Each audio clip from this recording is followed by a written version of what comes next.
Hi everybody, it's Brian for GadgetUnit.com, and in this video I'll be showing you my complete jailbreak setup on my jailbroken iPhone 5S running iOS 7.0.6. First, let's go ahead and start off in Cydia, and I'll just scroll through all of my installed packages so you can see what I happen to have.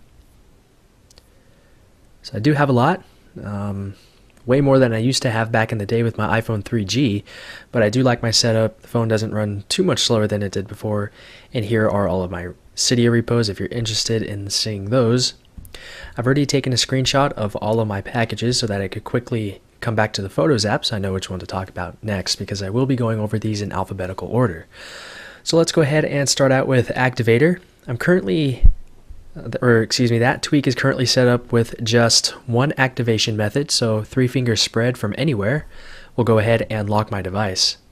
And that's essentially what Activator does. You could use certain actions or gestures to perform different things. So for example, I could do swipe up from the bottom of my phone to play the next song or something like that. There are just so many different actions you can do, and that's essentially what Activator allows you to do.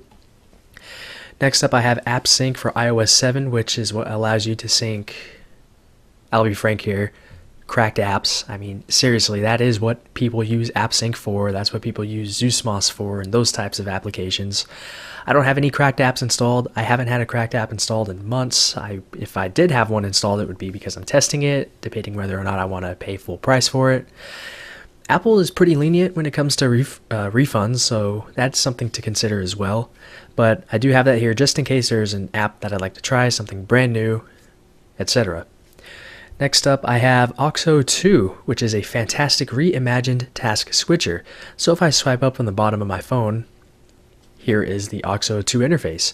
So you have your typical toggles at the top. I'm using CC toggles for this set here. More on that in a minute, rather. And of course, you have your different things here at the bottom for flashlight, camera, calculator, alarms, and so on.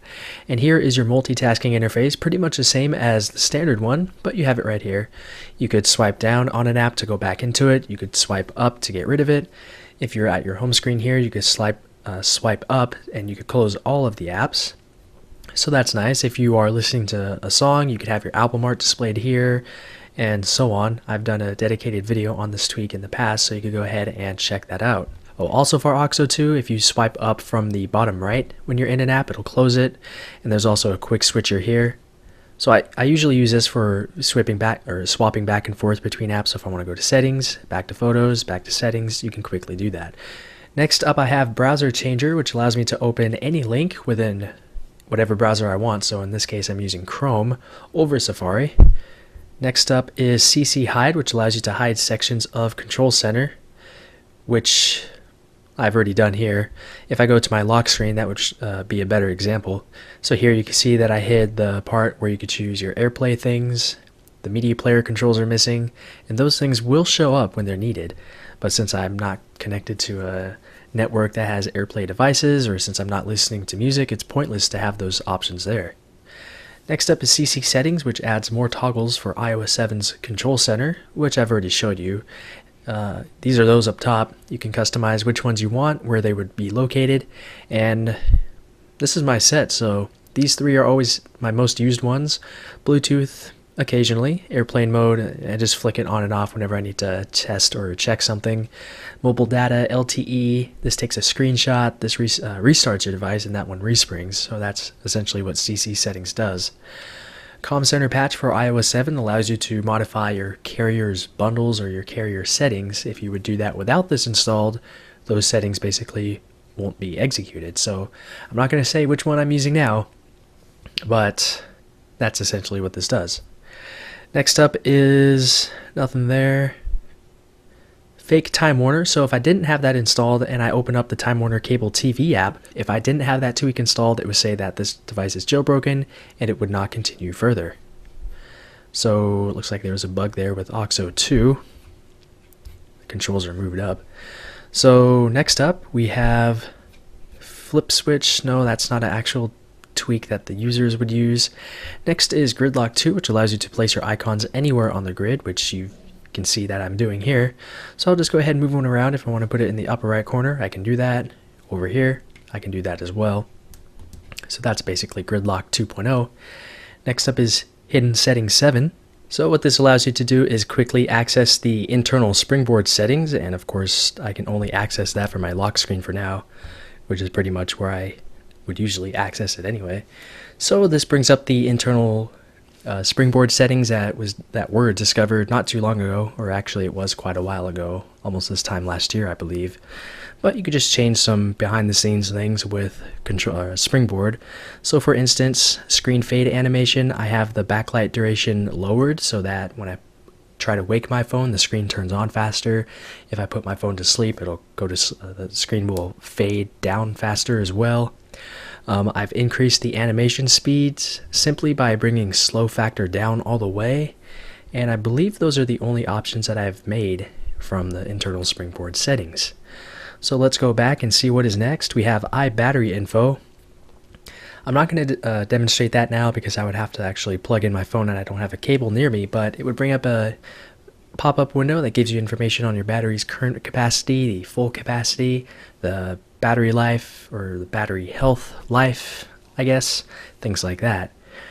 Next up is, of course, iFile, a file manager and viewer. So this is pretty much a necessity for anybody who tweaks their phones, somebody who wants to clean things up manually or tweak files or things like that. And lately I've been using this for its web server here because it's incredibly fast for accessing things from my home network, especially over 802.11 AC Wi-Fi. So that's nice to have. So that is essentially iFile. There's a lot more to it. Next up is Infinite Tweet 2. So if I open up a tweet within, well, at least my preferred Twitter client is Tweetbot, I can open up a tweet longer post from directly within Tweetbot without actually having to load that website.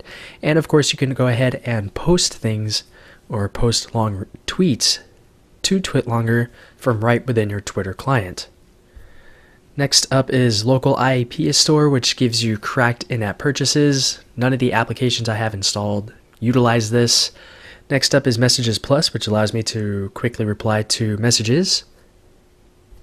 Next up is NC Fold, which allows me to fold notifications, and it has more display options. So you can see here I have more than 10 notifications. Previously with Notification Center, you're limited to 10, and obviously they are folded right here, so it keeps my Notification Center nice and organized. Next up is Nitrous, which allows all applications to receive Apple's Nitro JavaScript engine, so there's a noticeable increase in overall speed and usability. And next up we have ProTube, which is a complete feature-filled YouTube app, and I use this whenever I want to watch YouTube because it allows me to view videos directly or download them, so I could choose which quality I would like, up to 720p. Google changed things so you can't watch 1080p videos anymore, unfortunately, so 720p is more than enough really for this particular display. And next up we have Safari Upload Enabler. So lately I've been using this to upload large videos from the Safari web browser because my LTE upload speed is much faster than my home upload speed, which is 2 megabits per second versus my LTE connections close to 12, and that's just on 2 bars. Next up is Share Widget for iOS 7, which you can see here. You have Twitter, Facebook, email, and SMS or iMessage. I mainly use this for iMessages whenever I want to compose a new one without having to open up the Messages app, and all of those things work just fine from your lock screen. Next up is Springtomize 3, which, as you can see here, is what allows me to do most of this. So I have a 5-column layout, 5-icon dock with sort of a cover flow effect to it, 4-column folders, and that's essentially it. It also removed the ability to swipe down to bring up Spotlight. I never used Spotlight, so that's just another thing that Springtomize is able to allow you to do, among others. Next up is Status Bar Fix 2. Some applications, the status bar I believe would be blank or the text color would be wrong, so that's what that fixes. Next is Subtle Lock, and here is my lock screen if you haven't seen it already. This is it. The clock is smaller, the date is smaller. That allows me to have more room for notifications there. And next up we have swipe selection. So let me bring up the keyboard real quick. So I'll just type "this is a test." I can swipe across the keyboard to move the cursor, or if I swipe from the backspace key or the shift key, it'll actually select text for me. And then I can copy, cut, delete, do whatever I want with it. So that's a nice tweak. Sometimes it gets in the way when I'm typing really fast, but not too often enough to get annoying. So that is swipe selection. That's a free tweak too. That's a really good one. Next up is T-Mobile Zeppelin logos. As you can see, it's right there. Next up, I have video pace, which allows you to increase or slow down the speed of video and audio playback. So let me go into the settings. Here's my settings app, by the way. You can see everything that I have here that actually has settings. Video pace, there were a lot of other speeds, but I went in and manually adjusted them to allow the ones that I actually used, mainly 100% faster, which allows me to watch videos at twice the speed. Sure, audio sometimes sounds weird, but it allows me to basically watch twice as many videos in the same amount of time as it would if I were to watch in normal speed. So that's video pace. And almost done here. Next up is Zeppelin, which obviously lets you replace your carrier name with an image of some sort. Next is 3G Unrestrictor 5. Let me go into that to see what I have it used for. So it allows you to use your cellular connection or force apps to thinking that you're using Wi-Fi, so you could use your cellular connection instead. So I'm using that for Time Warner Cable TV. I could do my iCloud backups over LTE if I wanted to, download large files over LTE. Amazon Instant Video videos look better with this as well. So that's what I'm using that for. Now I almost forgot to talk about this, but I am using some different sounds. So when I plug my phone into charge, I am using this sound. Let me go ahead and play that at a louder volume. So that's the charging sound that was around with iOS from iOS 1 to iOS 6. iOS changed it in iOS 7 and I like this sound better. And I'm also using a different camera shutter sound.